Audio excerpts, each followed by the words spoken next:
How are you doing? Austin here.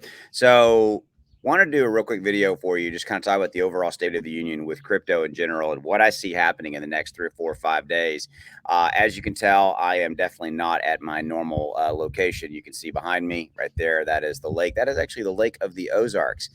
Yes, where the fabled Ozark show on Netflix is supposed to be set. I think they do some filming here, but some friends of mine have a place out here, and we come here every July 4th with our family and things like that. So it's really a cool getaway. So that is where I'm at. You can tell. Okay, so let's talk about the overall crypto market. So we are firmly and fundamentally below that $900 billion market cap, right? That's where we're at with the overall market. Yesterday was an interesting day to see Bitcoin actually drop below 19,000 to 18,729. Was driving yesterday. Is an 8 hour drive from Dallas up here, and kind of kept checking, and I was like, I could see it happening. I could kind of see it playing out, and one was wondering if it was going to bounce back, and it actually did bounce back and went all the way back up to 20,600. Pretty much a $2,000 move in that 24-hour period. Okay,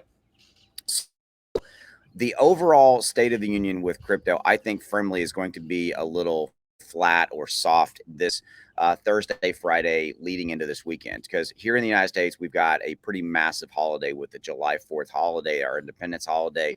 And with that, people literally check out. They literally just don't trade crypto. They're not really looking at things now. Yes, crypto is traded 24 hours a day, 7 days a week. I just think that people's attention is going to be elsewhere, is really my point. Okay.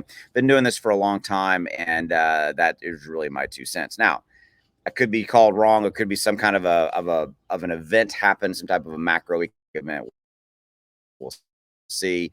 Uh, but really, I'm not expecting a lot. Okay, so Ethereum, from the overall kind of macroeconomic side. Okay, Ethereum is really trading again really flat. Ethereum is not doing a whole heck of a lot in the last 24 hours. You can see it did not react as badly, if you will, as to kind of what was going on with Bitcoin. And so it in the last 24 hours went down and touched 1,009. And the overall crypto market, everything again is flat. So let's see, like in the top last 24 hours, AMP is the biggest gainer at these are the biggest gainers out of the top 100 cryptos. And by the way, up here they're 20,085 cryptos out there. It's insane how many projects there are. AMP, Sandbox up 9%. Basically, BAT is up 10%.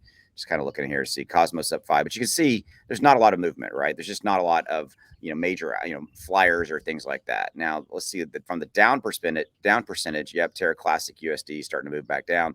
1 inch is down 4. Even there's not a lot of downward pressure either. There's not a lot of there's not a lot of negative movement in the overall market. Okay. So, like I said, really the point of this is to kind of talk about kind of the current state of the union. Now, fear and greed index, we continue to be in this extreme fear. This is almost like our new reality. This is where we're at. Not a lot changing here. Let me take a look real quickly and jump over and see what's going on the stock side. If this will load, let me refresh the screen. Yeah, I'm not getting as good of internet as I would like, so we're going to leave that. Oh, there we go. Okay, so the Dow futures, NASDAQ futures, as we're recording the video, down. Okay.